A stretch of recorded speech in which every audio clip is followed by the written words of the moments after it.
these billionaires have their bunkers. I was just in New Zealand, and that's the place where they've all decided to build their bunkers. And I actually learned for the first time why they all chose New Zealand. It's because there was an analysis of where if nuclear bombs detonate, like the probability of where they would detonate. When you look at the map of the blast radius, New Zealand is almost always outside of that blast radius. So that's why they're building their bunkers there. You know, like they will be fine. However the world ends, they're going to exist outside of that. They're like, this is inevitable. There's nothing you can do about it. And so all that's left for us to do is to make sure that we are part of the winners, not the losers.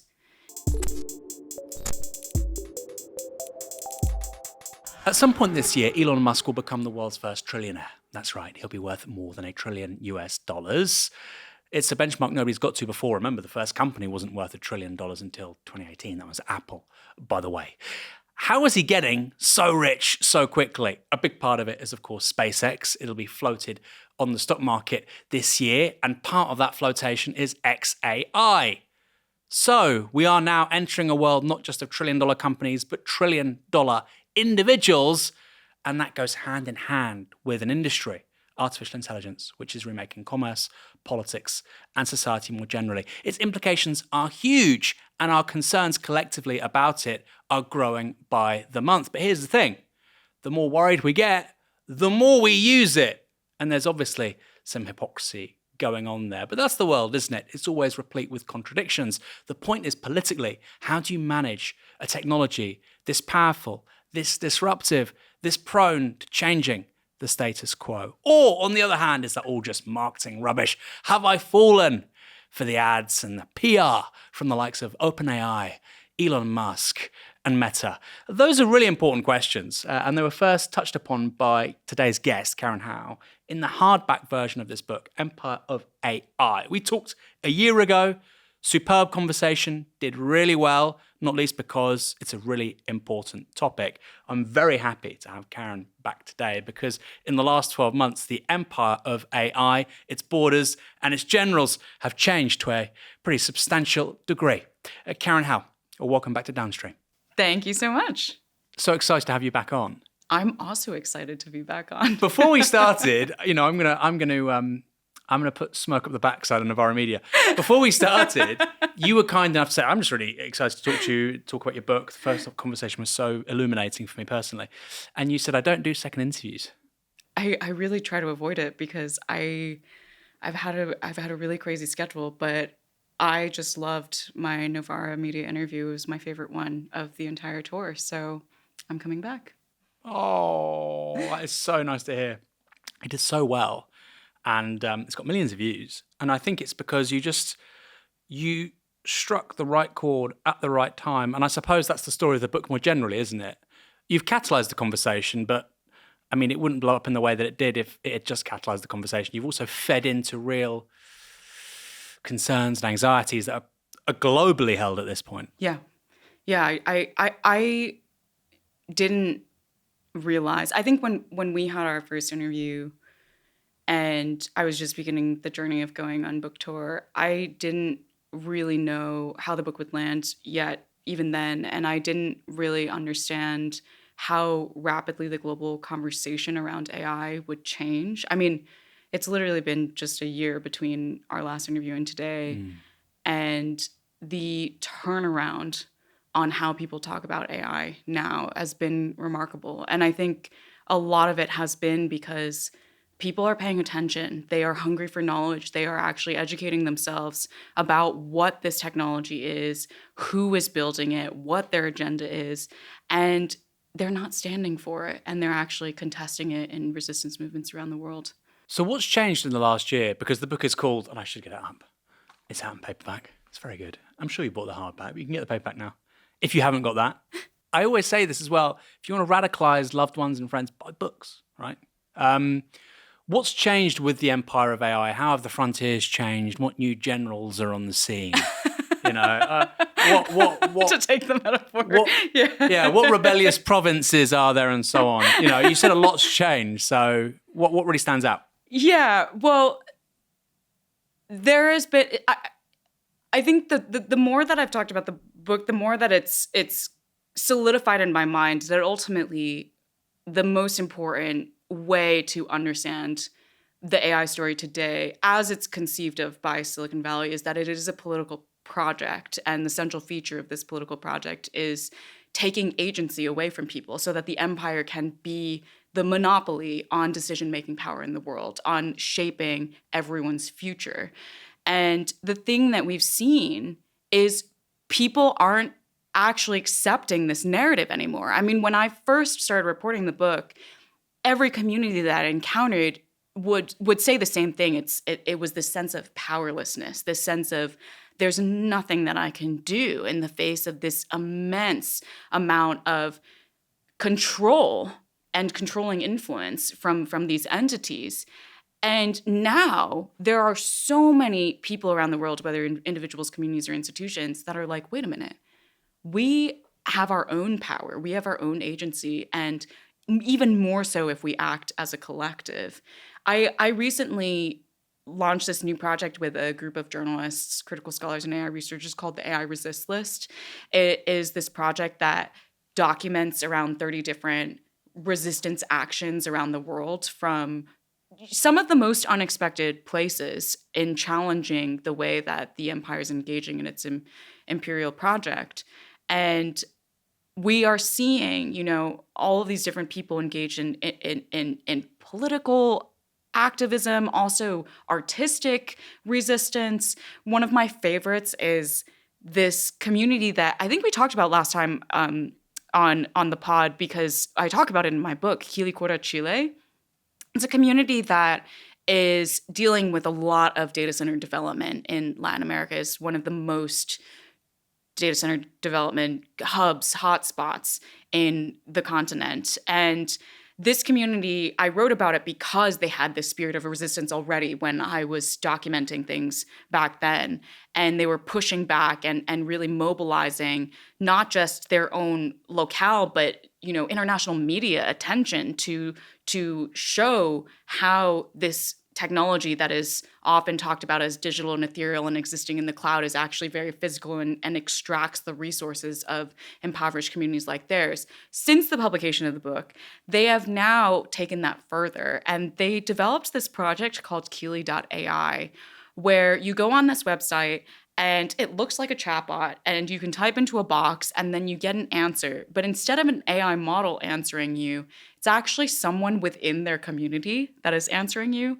And so they did essentially an artistic demonstration where for 12 hours, literally anyone could type into Kili.ai.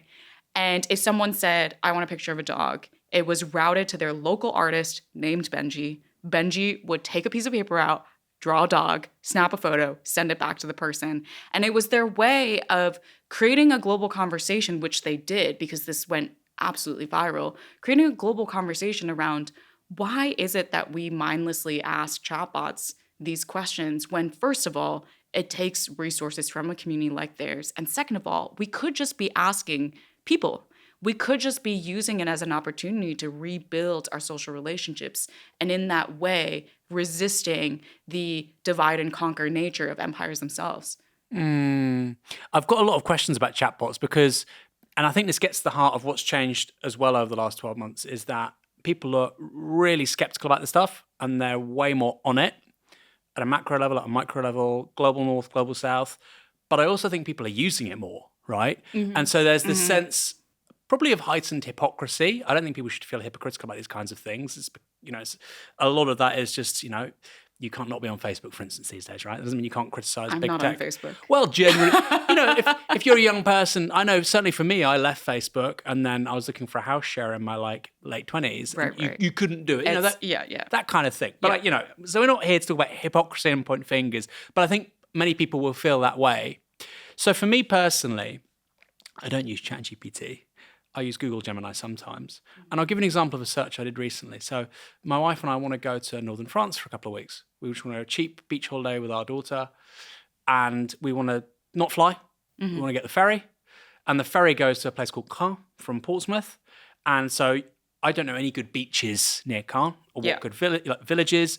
Where would be ideal for a toddler, blah, blah, blah, blah, blah. And Google Gemini gives me all of that really succinctly, really quickly, Yeah. quite tailored. Is that kind of search unethical in your view? And I don't mind you saying it is. It's just I'm trying to establish what do we think these kind of chatbots might be good for. Yeah, so I think you're right that there has been a lot more adoption since we last spoke. Part of it is because people are learning how to use these tools and getting more utility out of them. Part of it is companies are pushing their employees to adopt it. Part of it is also the engaging and somewhat addictive nature of these technologies. So all of these are trends that are pushing in the same direction of more growth of users on these different chatbot systems. The question of ethics is tricky here.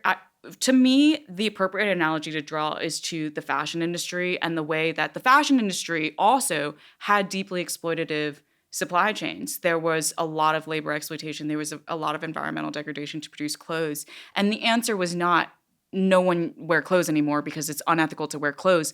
The answer was these clothes are being developed in a really deeply unethical way, but why should we stand for having clothes developed in that way? You know, there are so many other ways that we could produce clothes. And there was labor organizing, there was consumer pushback, public backlash, government regulation, and significant societal mobilization to then get the fashion industry to develop other supply chains that were simply better, where they actually paid their workforce minimum wage. They had safety standards. They were taking a more sustainable approach to that development. Of course, we still today have brands that don't engage in that. But now we've created entire new markets where these fashion brands can actually use their sustainable ethical track record to charge more money and be able to afford that kind of supply chain.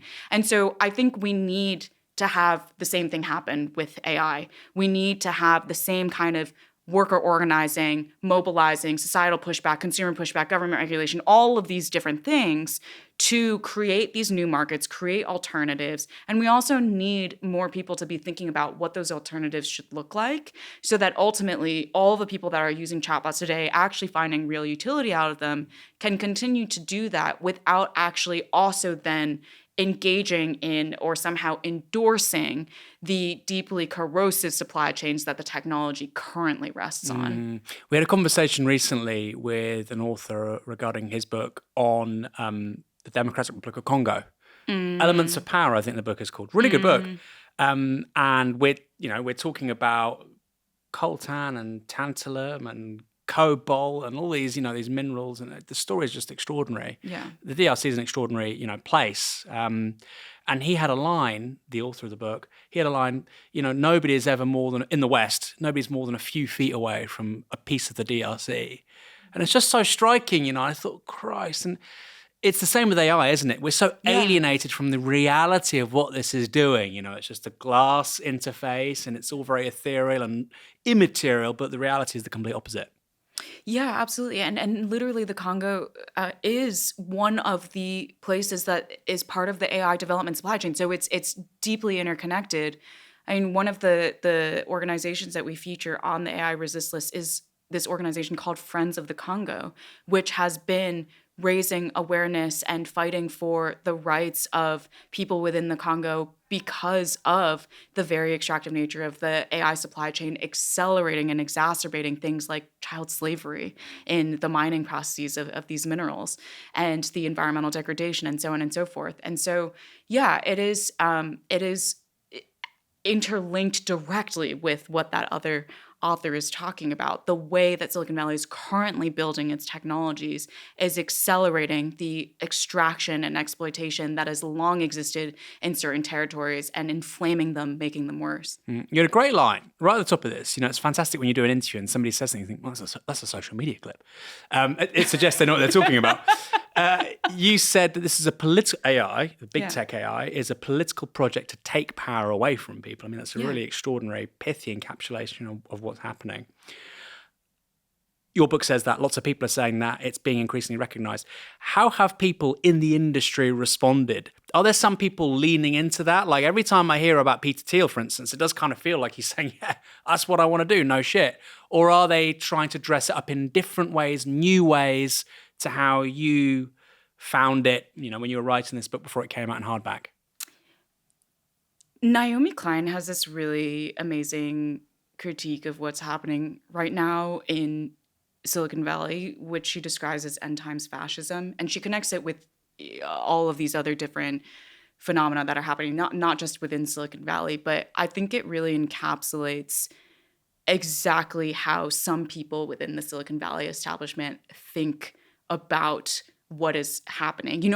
I've actually heard people in the upper echelons of Silicon Valley acknowledge that AI, as it's currently conceived, will exacerbate inequality.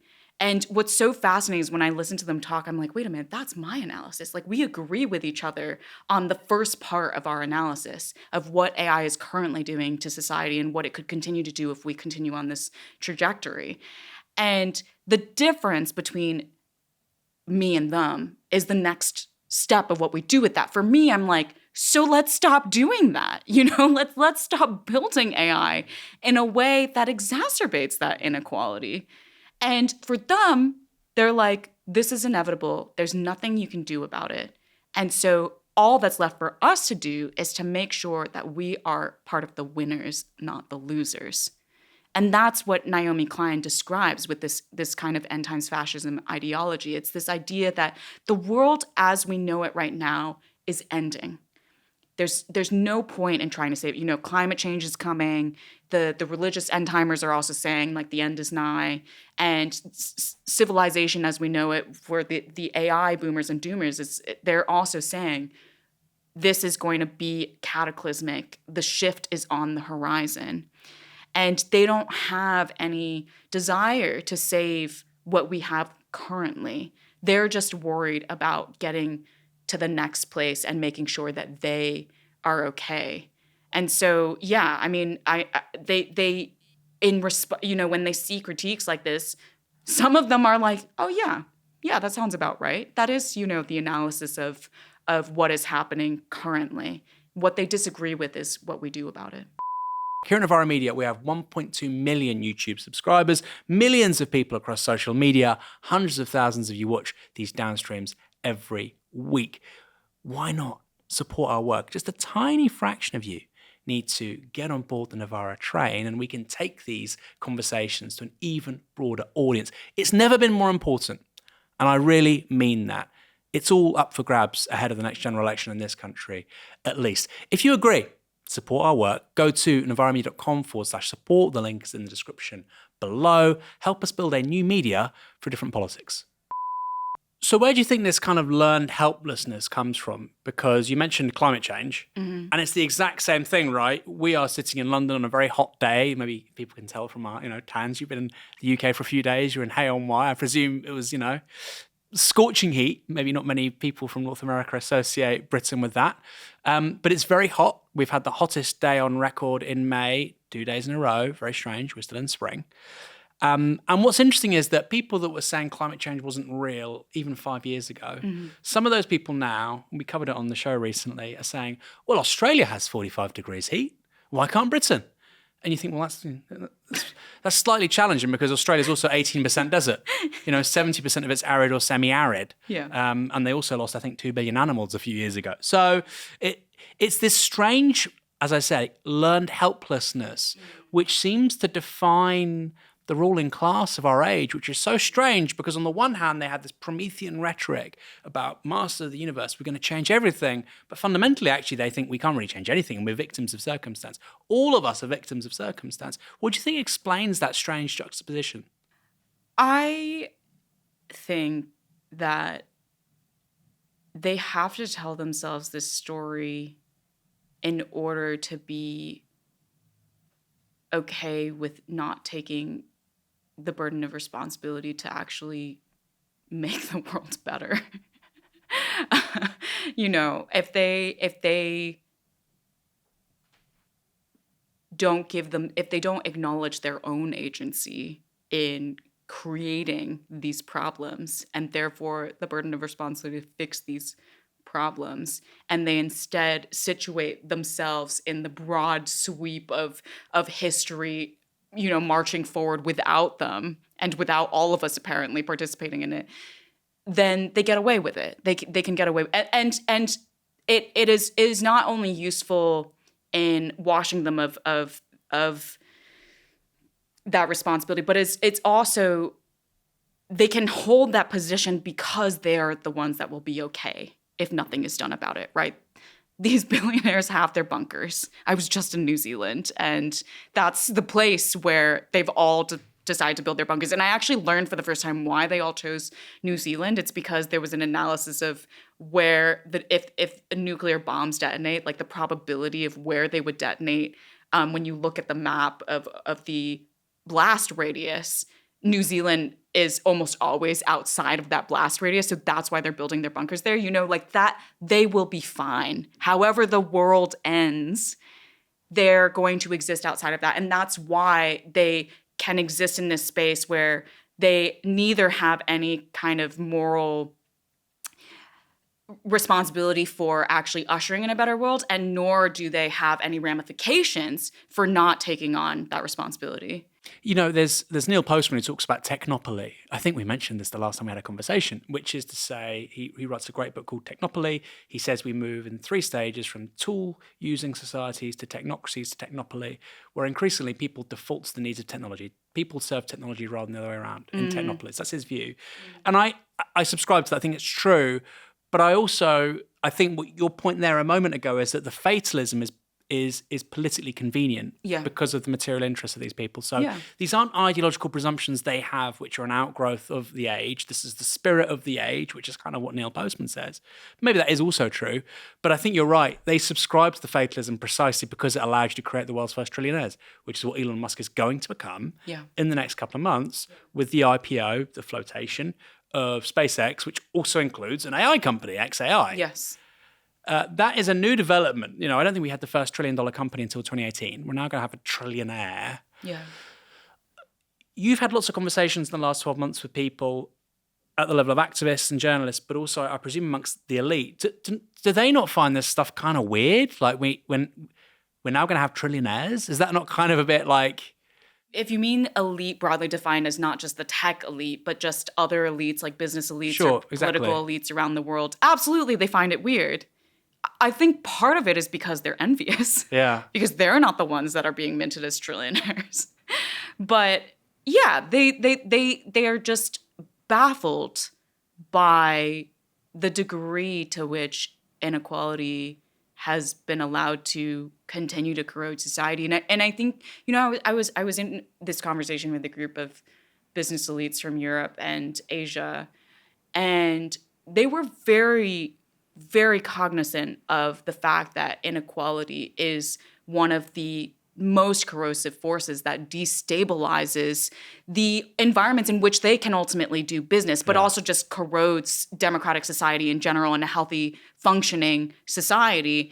And I was really struck by how much, once again, there was this learned helplessness. Like, they recognized the analysis, they recognized this problem, but they felt that still there were people more powerful than them, aka the US government, these US Silicon Valley business executives that somehow have more power. Therefore, they just must operate in this system that was designed and constructed for them. It's just bizarre. And then I talk with the activists that literally have nothing. You know, that I was driving around in New Mexico with an activist who, her car has, you know, a damaged windshield and it looks like it's 20 years old because she just can't afford to get a new one. And she was talking about how she's purposely put her kids in a public school that she knows they're getting a shitty education from, in part because it's really important for her to continue being committed to the improvement of public institutions. And those are the types of people that have the most agency in the world and are like, we can change things, even though they exist in this power structure at the bottom. And so it's just been, you know, as I've traveled through these circles up and down the power ladder, it's just been so remarkable to me how people craft stories around themselves to protect themselves from their own moral failings. Yeah. A good analog of that at the level of geopolitics, for me anyway, is you take a country like Britain or France, which are middle great powers, or Canada, although they're sort of changing their tune a bit with Mark Carney, and they have the same learned helplessness, right? Yeah. And then you have a country like Iran, which has been isolated 45 years, but it still has a sense, whether or not it can do anything, it still has a sense of agency. Yeah. And it's fascinating where that comes from. I presume it's just an outgrowth of ideology and not just subordinating yourself to this kind of this idea of the end of history. And I think there is this weird confluence of the ideological hangover of the end of history, the end of ideology. And then, like you say, some people got really rich out of that, and they kind of want to pretend it's still the case. Yeah. What's the strangest interaction you've had since the book was published? Oh, strangest. And also, how's your life changed? You know, you've become something of a figurehead. I don't want to sort of go OTT because, like I said, it's all about the activists, but you become something of a figurehead for this movement, at the very least, AI skeptic. So have you been sort of accosted by, you know, a vice president at Meta or something? You have no idea what you're talking about. I think this maybe it's not like one particular interaction, but one of the things that has been a little bit bizarre for me is the degree to which people seek me now for therapy, essentially, of a form of therapy, which on one hand is an enormous privilege because they are opening themselves and being their most vulnerable selves in front of me. And on the other hand, is really concerning because I've realized as I've gone from community to community that people are often not doing okay. You know, they're dealing with so many intersecting forces. They're dealing with the poly crisis, you know, at the most intimate levels of their lives. And they reach out for people like me to say that things will be okay. Uh-huh. And I find it, I find it just to be like a really intense responsibility to bear when I have these interactions where in, you know, a 1 minute span, I am trying to convey to them things will be okay and you have agency and you have hope and we can do this together. And it's just a role that I really did not expect to play.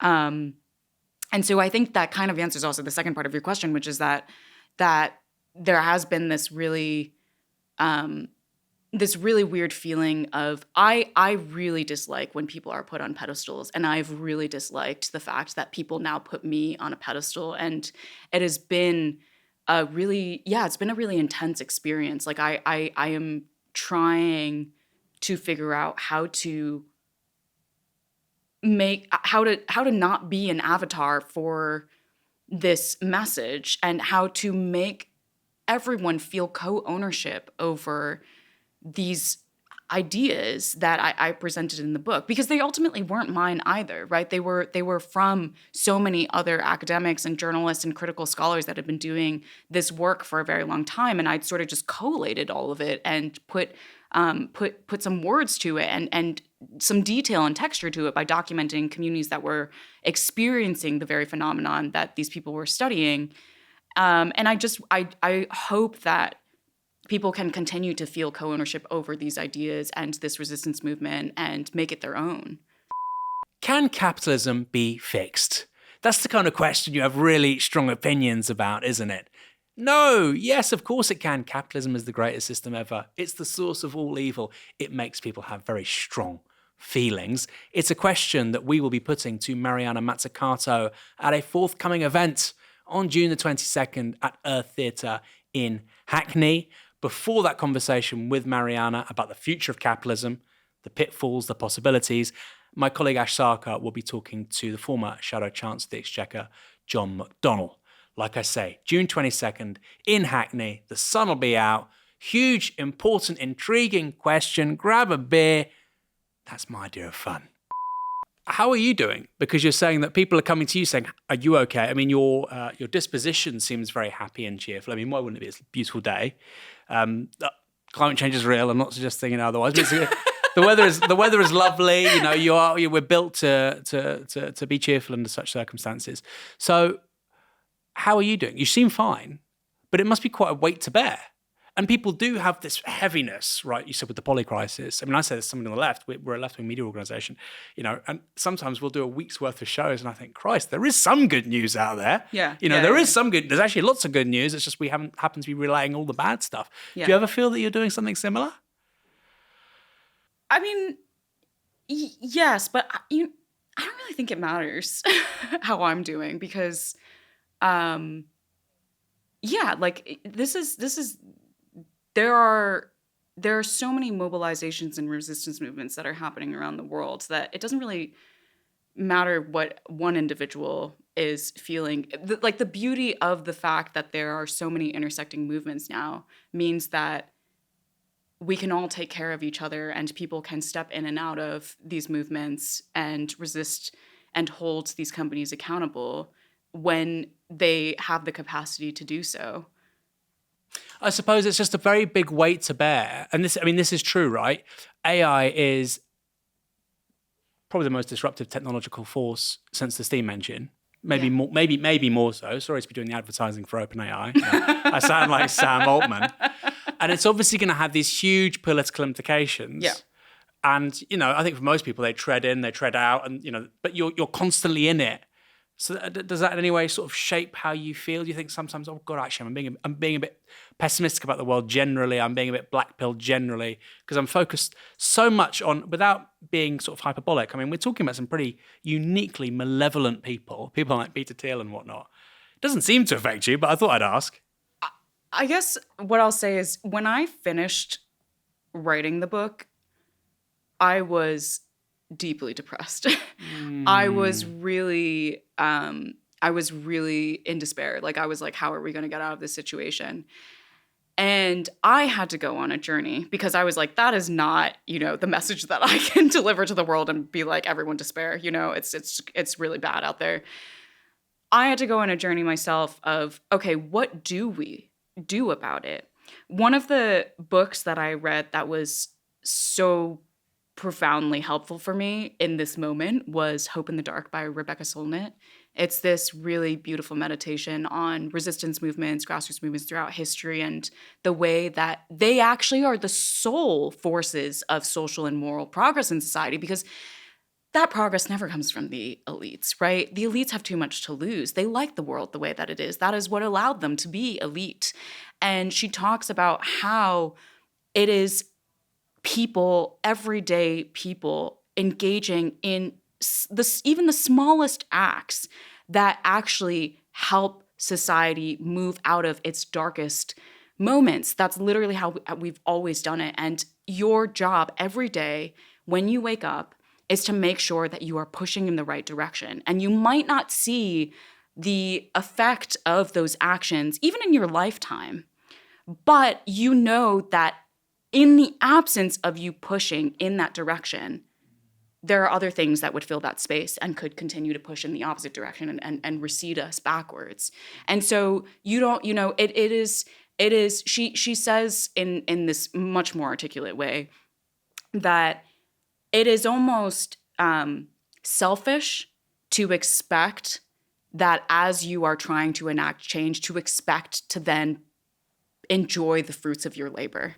That's not the point. You're moving forward in a direction for maybe you will actually get to see the outcomes, but maybe the outcomes will ultimately be enjoyed by future generations. And that doesn't mean that you should stop. And it doesn't mean that just because you're not seeing anything happen that what you're doing is useless and futile either. And so that's all you can hope for. You do the work every single day, and you find joy from the moments of connection with the other people that are doing the work, and the moments of joy and the moments of shared failures as well, because that is also part of what you are fighting for, is that interaction and that beauty.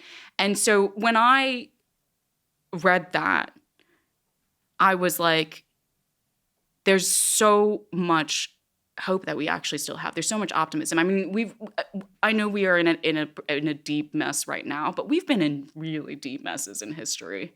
And we've gotten out of them because of the very actions of individuals and grassroots movements and communities that was part of the reason why I then started doing the AI Resistless project with other people that were thinking about these same ideas, because I wanted to see what are the actions that people are taking.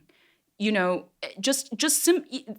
document like really small actions as well as really big actions, because we wanted to recognize and acknowledge that no action is too small to have a difference, as long as you are doing what Rebecca Solnit is doing, like pushing in the right direction. And yeah, so now I am genuinely in a good place. Like I'm really optimistic and really hopeful about where we are traveling, because of the number of people that I've seen in the last year come and join as fellow travelers. The temporality you're talking about, well, actually, this is bigger than me, is just the complete reversal of what we see from people like Musk, Altman, etc. And I think this is really interesting. Have you heard of a book called Good Ancestors? No, I have not. Yeah, it's by a guy called Roman Krasnich, I think. That's his name. He's a very nice man. And, he says that basically we need to start thinking about politics through the prism of being good ancestors and through sort of deeper time. So we need to think back to our grandparents and forward to our grandchildren. He says this is quite a convenient time frame. It's about 200 years if you think about it. And, that's the prism through which you should probably understand change, good or bad. And I think that's a really nice way to view it, particularly through climate change, but also I think AI is another one as well. And the thing you said about, and this is a bit of a detour, I think it's really important, because so many people come to these conversations about AI, climate change, inequality, and it's so doomerish and they're so black pill. Yeah. I do think it's important to talk about it. There's a book by a guy called Stefan Zweig, Memoir of a European. Have you heard of this guy? No. Really, I only read it a couple of years ago. He's a Jewish Austrian writer. He's a best-selling novelist. He lives through the collapse of the Habsburg Empire. There's First World War. There's the Second World War. Obviously, he has to flee Europe. And in 1943, he writes Memoir of a European, looking back at the last 50 years of European civilization. He thinks it's over. He shoots himself in Brazil the day after finishing the manuscript to this book with his wife. Oh, God. Yeah, right? But it makes sense because he's a Jewish Austrian. You've got Anschluss. Hitler controls Europe. You probably have some inkling about what's happening to European Jewry. Yeah. He thinks it's over. And then, of course, 60 years later, we're in a very different world, I think, significantly better. And I think this is a really important point. It's never over. And I think, that expanded sort of period through which to understand history is really important. The people that came before us were so wonderful. They gave us such an amazing planet. Yeah. All the people that cultivated grains and husbanded animals and built all the infrastructure, we just take it for granted. They were wonderful people. They were so... And then, what are we giving our grandchildren? And that's the question. And I think that's also the question you want to throw at Musk and Altman, etc. What are you giving to our grandchildren? I think they're screwing them over, personally. On Sam Altman, I've already mentioned Musk. These companies, XAI, SpaceX, and OpenAI, are going to be IPO'd this year. Yeah. You're the guru on OpenAI to some extent. What does that mean for the company in terms of how it's going to run? Is it going to become less utopian? Is it going to become more hands-on, more short-termist? It's a great question. I think that when it becomes a public company, there will be a certain level of professionalization that the company will have to undergo. I don't remember if we talked about this, but one of the common descriptors that people would give to me when I was interviewing sources for the book was chaos, to describe the inner workings of OpenAI. Decision-making often didn't have a process. There was just a lot of whiplash for employees about what projects they were ultimately pursuing, what deadlines they were ultimately pursuing, and what the priorities of the company even were. There was a lot of disagreement, a lot of clashing, so on and so forth. And so being a public company, I think, it will be more difficult for OpenAI to have a lack of sound governance procedures. That said, I don't think it's going to fix any of the problems that I talk about in the book, because, of course, Google, I also identify as an empire of AI, and Google is already a public company, and you could argue has even more tentacles and more leverage over different facets of society than OpenAI, because not only is it an AI company, it's also a search company, and is now using its power as a search monopoly to funnel people into its AI products and make it the portal through which everyone is interacting with the world. And so from that perspective, I think OpenAI will shore up some things. There might be some transparency mechanisms that we gain from it being public, and yet it will still continue to plod along this really aggressive, reckless expansion unless everyone else does something about it. And with Sam Altman, I know we did cover this in the first conversation, but I think it's worth just going back to some of it. With Sam Altman, is this kind of shambling chaos, is that an intentional strategy to get what he wants? It's so interesting because there was one person that I interviewed that did say that there's a lot of theories about this chaos and Altman's relationship with it in particular. One person did say that they felt that they believed Altman engaged in chaos as a strategy. It was a kind of survival of the fittest type situation, create a lot of competition, and then the ones who rise to the top are the ones with the best ideas, and that's what will guide the company's direction. Another person that I spoke to had the theory that Altman, his skill is that he is able to persuade people to do things, whether that's investors to give him money or employees to join his cause. And because of that singular fundraising ability, he himself was an investor in startups. He actually never had to make compromises. He literally never had to engage in trade-offs because he just could raise more and more and more money and funnel it into more and more and more of those startups. And so that person had the theory that the chaos derives from the fact that he's never exercised the muscle of actually making hard decisions. And so he has everyone work on whatever they want to work on and then tries to maintain all of the projects and has this cover the waterfront type strategy. But then, of course, that's not actually feasible in a company scenario. It's very different when you're talking about an investor investing in a portfolio of vastly different types of companies. But within one company where you need a unified strategy, that just doesn't work. So, yeah, is one or the other true? Maybe it's both a little bit true. And they intertwine in these ways that create the instability. As a corporate leader, how has he changed since we last spoke? So, Stephen Witt wrote this great book about NVIDIA and Jensen Huang. Super interesting. And you talk to lots of people and say, look, we can slag off the Silicon Valley people, but Jensen Huang, he worked in a Denny's. He seems like he comes from a reasonably normal-ish background, even if he's lost lots of it. His hobbies on the side are kind of like barbecuing steaks with his wife or whatever, and that's not all just PR fluff. That's like a real thing. But you read about Jensen Huang, and he seems like a very competent corporate leader. He could have been a car salesman and he would have had 20 showrooms or something. Right? He's a very competent, very high competence guy. That isn't the picture you get from Sam Altman. No. But he's now leading this potentially $1 trillion company, potentially in the future. How has he changed? And is that a fair representation of him?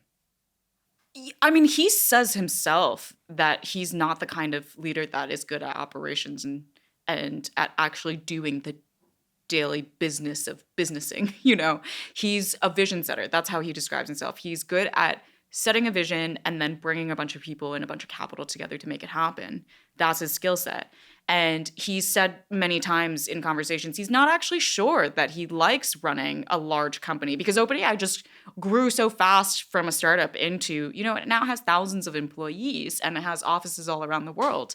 And yeah, he was like, I never really imagined myself being the kind of person that runs an organization like this. And so you can see in the past year, OpenAI has tried a lot of different strategies basically to continue keeping Altman as a figurehead, but distancing him a little bit from the day-to-day operations. They brought in other more experienced executives around him to try and do the actual business of operating.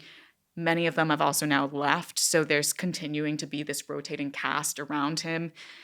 And I think in the public, there is this really strange change in how Altman has operated as a public figure, where for the longest time, he really benefited from his remarkable persuasive abilities, and that included being able to persuade the public about a particular narrative about him and also the company. He has now lost control of that narrative very much. Of his image, so to speak. Of not just his image and the company's image, but of just AI in general. So much of his power and his image was predicated on the idea that AI, as he was designing it and his company was designing it, would bring benefit, broad-based benefit to society. And he's lost that narrative in part because reality has hit.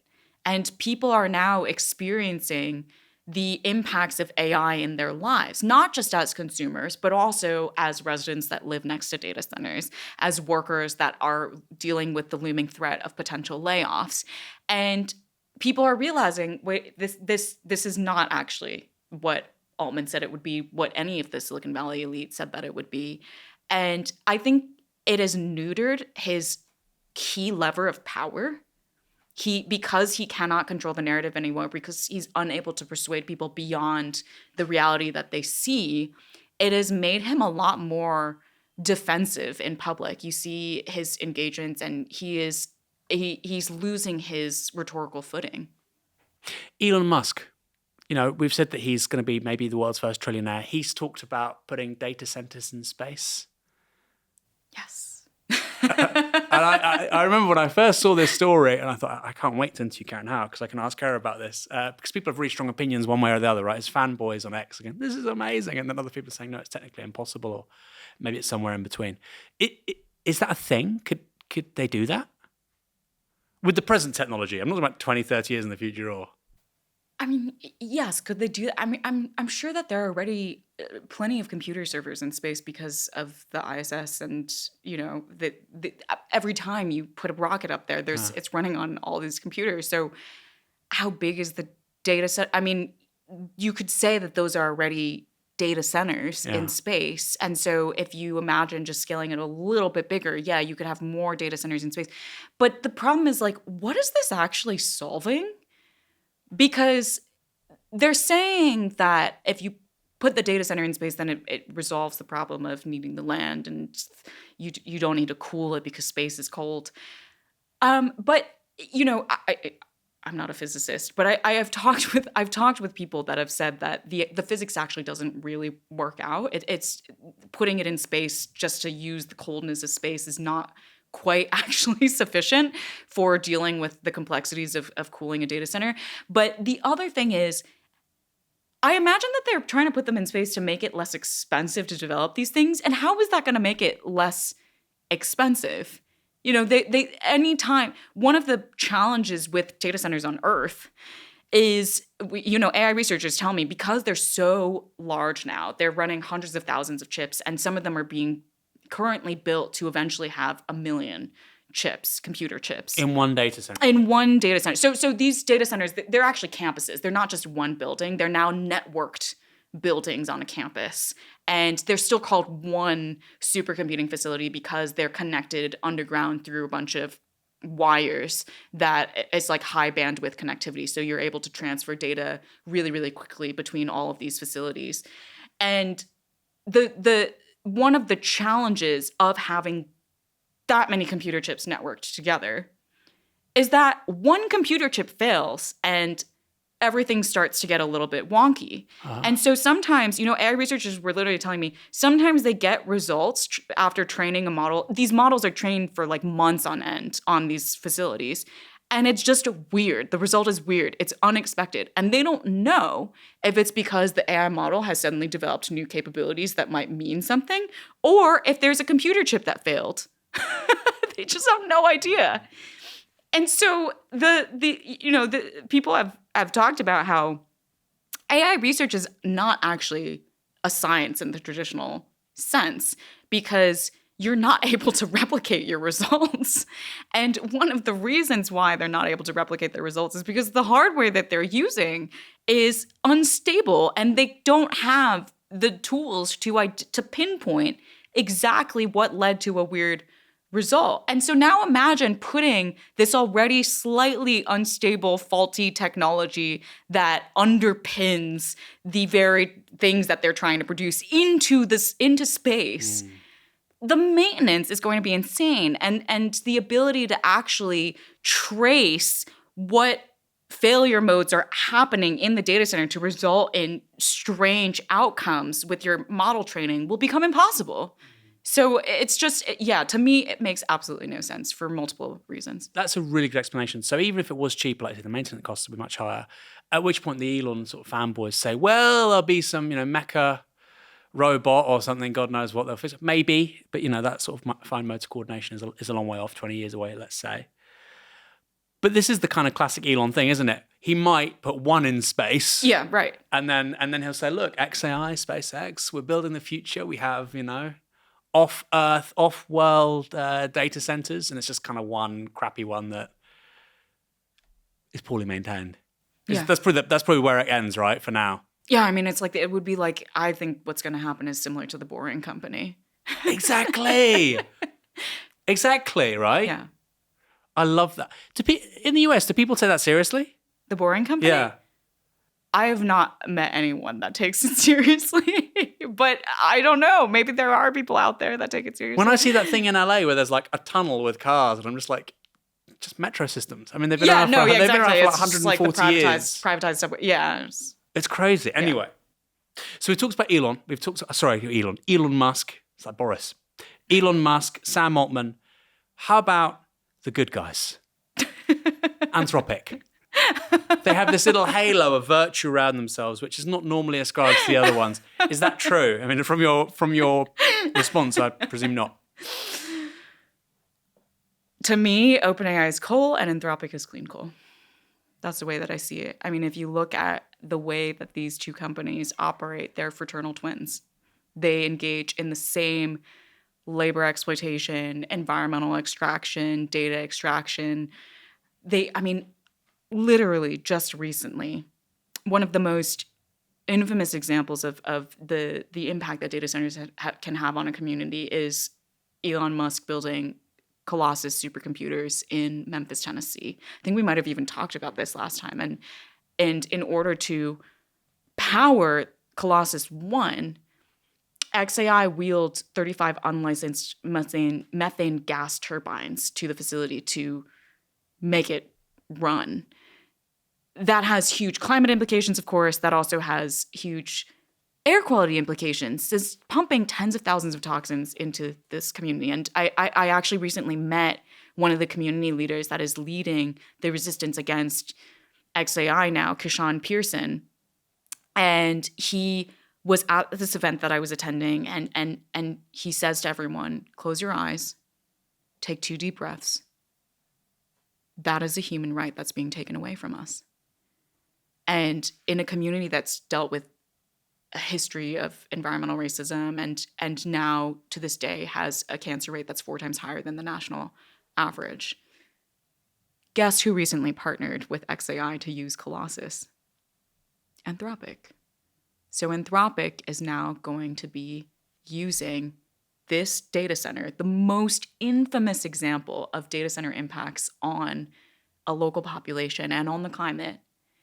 And this is exactly why I say, they're the clean coal. It's like they are engaging in the same ideologies, the same practices, scale at all costs as OpenAI. And it's not a coincidence because Dario Amodei was an executive at OpenAI, and he was one of the key people that set OpenAI down this scale at all costs path. And then he essentially just copy-pasted it to Anthropic.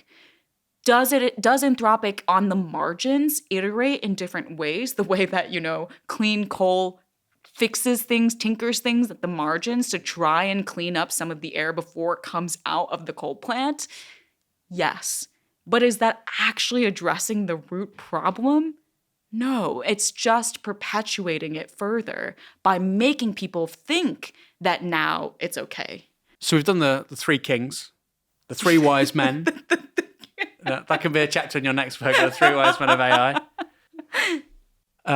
We've done Amodei, Musk, Sam Altman, who all know each other, often hate each other. They all hate it, yes. Yeah. I guess Dario Amodei and Elon Musk are being buddies now because they both hate Sam Altman, but, Isn't this is another crazy thing, right? It's this extraordinary disruptive industry, multiple I think ultimately trillion-dollar companies have come out of it, maybe multiple trillionaires, and it's kind of like it's like Yeah, it's like a schoolgirls yeah, or yeah. It's like schoolboys. I don't mean to be sexist. Schoolyard. Yeah, schoolyard where people are having petty fights. Yeah. I mean, I remember seeing Elon Musk on the Joe Rogan podcast, and he was saying that Sam Altman doesn't really care about, because Sam Altman was saying, "Have you seen this clip?" I've not seen this clip. So there was one time where I thought Elon Musk actually showed quite high emotional intelligence, because Joe Rogan was saying, but hold on, like, Sam Altman is saying that we need this stuff to serve human need, and we need alignment and all these things, and Elon Musk was like, yeah, it's all bullshit. And then he was saying, really? He goes, yeah, he just wants to get rich. He goes, really? He goes, he says to the producer, he says, pull up Sam Altman and like the Konigsberg CC, the world's like most expensive electric vehicle, I think. And he pulls it up and it's like a $600,000 car. And he says, you think that guy doesn't care about getting rich? And it's like, wow, Elon, this is like the one time. It's like really savvy, wise, thing. It's funny. They all know each other. There's shit talking each other. So we've got these people, we've got the interests and the ideology that powers them. I want to talk about how this feeds through to politics. We've talked about activism a little bit. We'll come back to that. Mm-hmm. But sort of establishment politics, lobbying, campaigns. Yeah. We've had Tony Blair in this country, give another rare intervention, which he kind of does every month, talking about how British politics is going wrong. And invariably, he's talking about AI, right? Yeah. Which I just find so strange. We've got Labour potentially going to double-digit MPs. We've got a complete collapse of the two-party system. And this former Prime Minister is talking about why we need to build artificial intelligence in this country. It's kind of like surreal to me.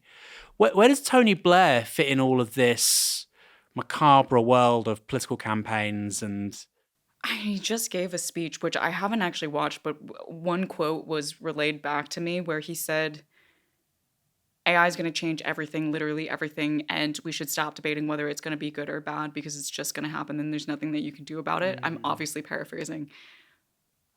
I find that so crazy that a former leader of a democracy is engaging, amplifying the very political project that, we started this conversation off by defining, which is taking people's agency away, telling them it's inevitable, telling them you literally can't do anything about it. And I don't know enough about Tony Blair to really understand where this is coming from. All I know is that he's become buddies with Larry Ellison because of some phenomenal investigative journalism that was done by Lighthouse Reports. Maybe is that sufficient enough to explain why he would engage in a statement like that? I'm not so sure, but I was really floored when that statement was read to me. That line was read to me. I was like, how could you not see that you are becoming part of this apparatus that these companies are constructing? So where does Larry Ellison fit in? Because of course he's the chairman at Oracle, I think, right? Gosh, he's not the CEO anymore. He's the chairman. He's quite old now, isn't he? He's like 80. Where does Oracle fit in all of this? I mean, Oracle was, when Trump in early 2025, at the start of his administration, announced the Stargate initiative, which is a $500 billion, at the time, I don't know what's going on with Stargate now, it was a $500 billion investment into computing infrastructure for OpenAI. The three figures that were standing up at the podium with him were Sam Altman, Larry Ellison, and Masayoshi Son, the founder of SoftBank. And yeah, so Larry Ellison is deeply embedded within this project, this political project, and this imperial project, because he is providing data centers to companies like OpenAI. Oracle is also not doing well financially anymore as a company because it's taking on an extraordinary amount of financial risk to be involved in this. And there are a lot of other data center developers that are now trying to eat its lunch as well. But that's where Larry Ellison is situated in this ecology. Okay, so that's Blair. And you might be thinking, why is he... This is so parochial of me to talk about the one British politician, but he does these stupid essays and everybody talks about him for days, so I thought I had to mention Blair. But it's particularly in US politics, isn't it, that AI companies now are just flooding certain campaigns. Tell me a little bit about the relationship between these interests in AI, elite big tech, PACs, and the democratic process right now in the US. Yeah, I mean, one of the things that has been happening is the AI industry has both learned from the crypto industry in recognizing that they need to play politics, they need to use their financial might to try to distort the democratic process in their favor. And they have also realized that in this particular moment, they need to play hardball because they are losing the narrative and the public is against them. And so you've seen the spinning up of multiple super PACs, one of which is called Leading the Future. It has amassed, I think at this point, over $100 million, and $25 million is from Mark Andreessen, from Andreessen Horowitz. $25 million is from Greg Brockman, the now leading product development at OpenAI, but generally you could think of him as just like the number 2 at OpenAI. And they are pumping money not just into campaigns and trying to pick the winners and losers in political races. So one of the losers that they've tried to tank the campaign of is Alex Boras, which is a representative in New York. And one of the winners is this other representative in Texas that they're trying to funnel a bunch of money into. They're also engaging in dark money campaigns. So when you pump money into the political process, there's rules and there's transparency. You have to actually declare how much money to whom. And, and Leading the Future was actually overly transparent and even stated straight out exactly what they were trying to do. They were like, if you are against us, we will seek to destroy you. And if you are for us, we will give you a huge boost to your campaign. But with dark money campaigns, what they're doing, there was recently a story out of Wired written by Taylor Lorenz about how they're funneling money straight to social media influencers to try to shift the public narrative as well. So they have been trying to get influencers, and this is only one of the campaigns that we know about. There might be more. They're trying to get influencers to chat up this idea of how American AI is, first of all, really, really good. And second of all, we need the US to lead on this technology. And then they're trying to get influencers to talk about how Chinese AI is really big and scary. And that's part of the reason why we need more American AI. And some of the documents that they've been giving these influencers are incredibly detailed about saying, we would like you to project images of you sitting at your kitchen with your kids and getting them ready for school while talking about how much you love using AI.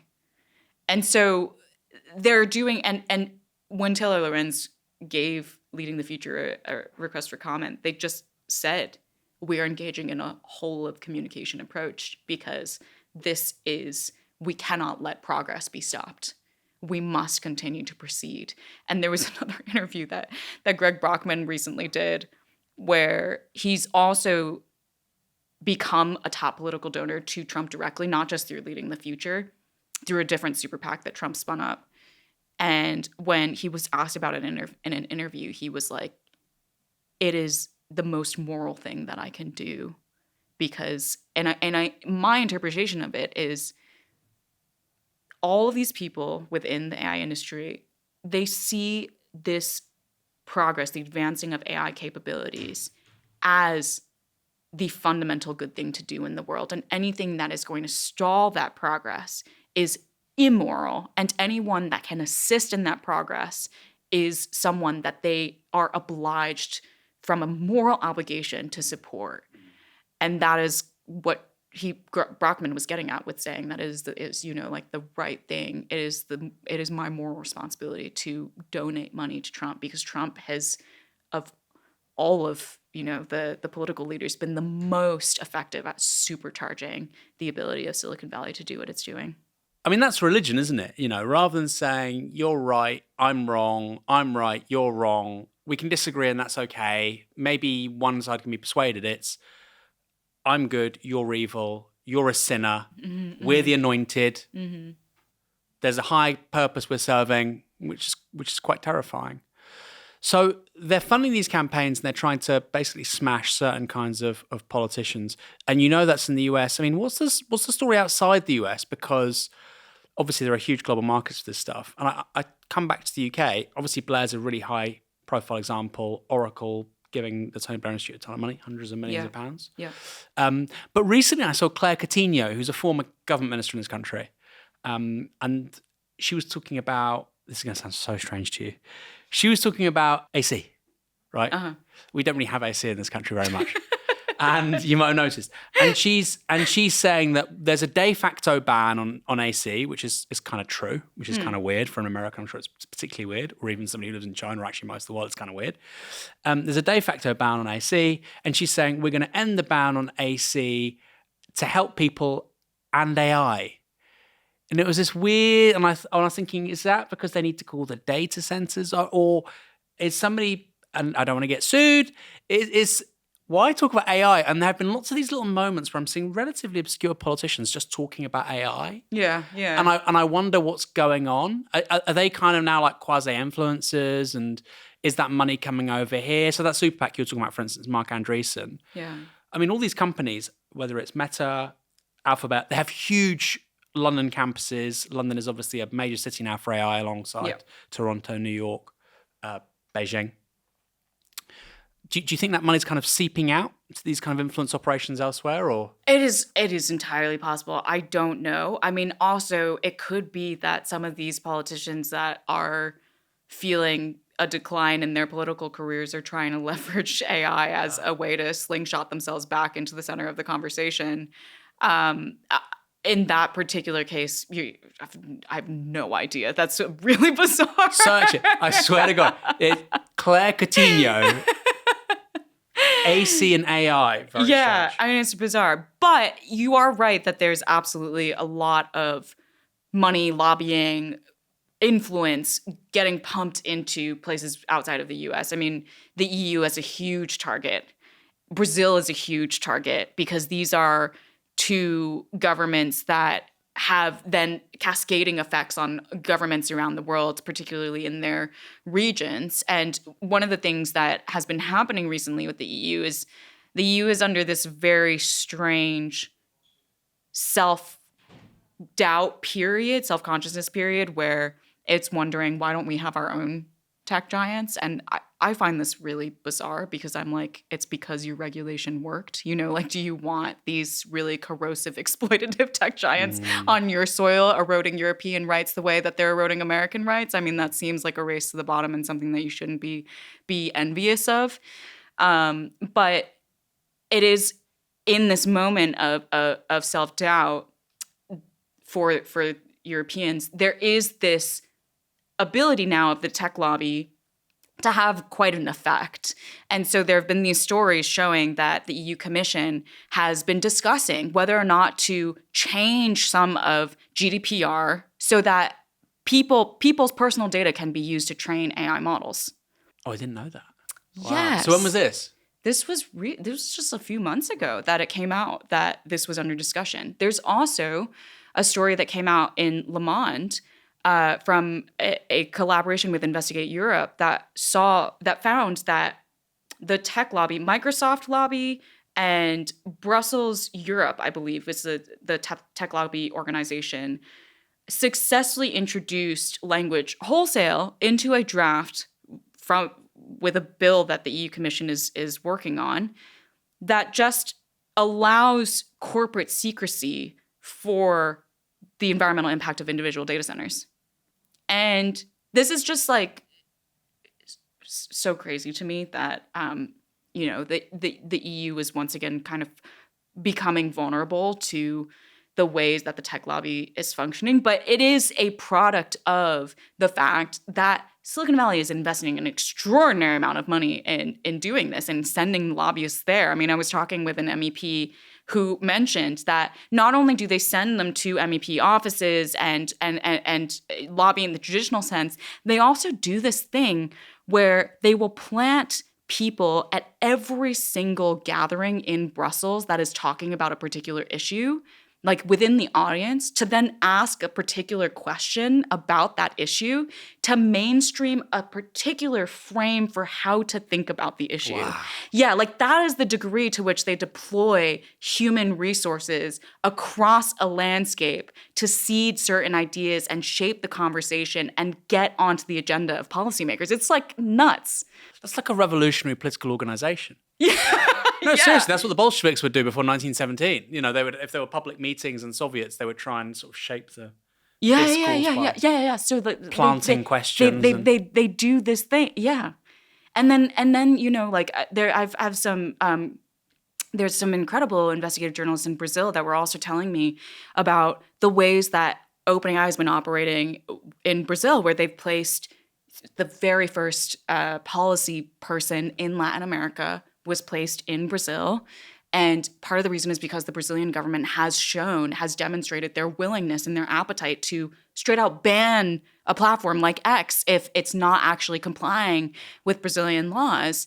And there's this facilitation of the lobbying by the U.S. government itself, where the U.S. government will then invite Brazilian policymakers to come tour in Silicon Valley and see all of the amazing innovation that's happening, so that it helps to grease the wheels of the conversation of the lobbyists of OpenAI on the ground. So there's all of these like crazy things that are happening that these companies orchestrate in order to bend the political and geopolitical landscape to their will. Yeah, I'm in public affairs, so lobbying, political communications, strategic communications, blah blah blah blah blah. It's always been a smaller gig in London as in Washington or Brussels, right? Obviously, but it's always been it's a decent circuit. And what's been really interesting in the last 20 years, it's just become cannibalized by big tech. All of a sudden, the most jobs, the most money is big tech, and it's just gone on steroids with AI. So you've got lots of people, former political advisor to the deputy prime minister or something. They want a job. They just want a job, right? Like anybody else, got to pay their mortgage, and they find £120,000 a year job with Google, and it means you have to go to Kent and tell a bunch of people that actually a data center in their local area is really good. Yeah. And it's like an Ouroboros of the more valuable these organizations are, the more political influence they can exert, the more value they get, etc. And the job that you're trying to do here is to break that chain. And Ouroboros, by the way, is the snake that eats its own tail. So you said a while back about the AI resist list that you've been working on. Yeah. What is that? So we documented all of these different projects around the world of people actually resisting the AI empires, because we first wanted to help people understand that resistance is in fact happening. I mean, one of the things that I've started doing at my book talks is I ask people, how many of you don't use AI? Because I'm so tired of people saying, well, everyone's using AI anyway, as though it's a foregone conclusion. And I'm like, actually, I'm not sure they are. And I was doing this in Toronto, which, of course, as you mentioned, is a huge AI hub. And 30% of the audience raised their hand and was like, yeah, we're not using AI at all. At least these generative AI tools as developed by the empires. And so one of the things that we wanted to do with AI resistance is to simply demonstrate to people there is resistance happening. Like this huge trajectory and all of these powerful forces that are pushing in a particular direction are actually being challenged by many people around the world. The second thing we wanted to do is then show how diverse that resistance actually is. I mean, one of the examples is simply a little organic campaign that cropped up where people started using the term microslop on social media to refer to AI slop from Microsoft. And this is just, even these small linguistic subversions begin to seed certain ideas in the public's mind about how to think about these technologies. And so we have all of these different types of examples from those things to what I was talking about with the Chilean project, Keely.ai, to technical interventions. There's this example of a University of Chicago professor named Ben Zhao who developed this tool called Nightshade. It helps to shield images that artists put online as part of their portfolio. And you can't see the difference with the human eye, the shielded images. But if an AI company then scrapes those images without that artist's consent and then tries to train an image generation tool, it begins to degrade that AI model.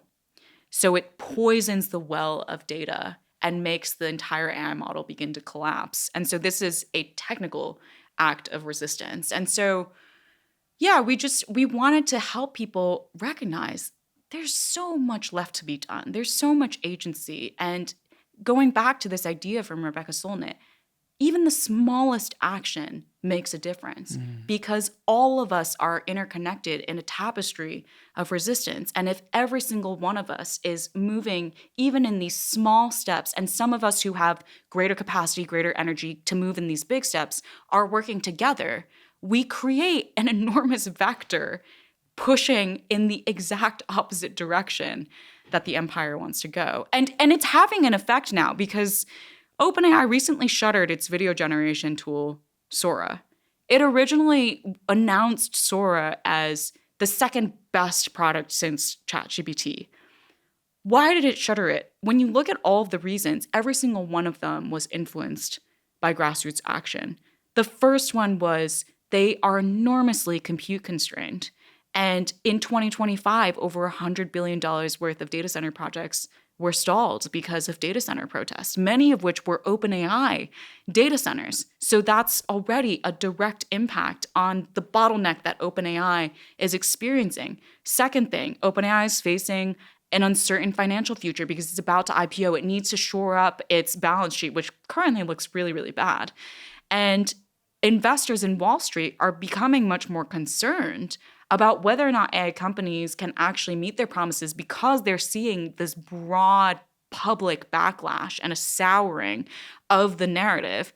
And so they're beginning to factor that into their valuations. And that is what's also making OpenAI need to become much more efficient with their resources in anticipation of potentially not getting as much resources in the future.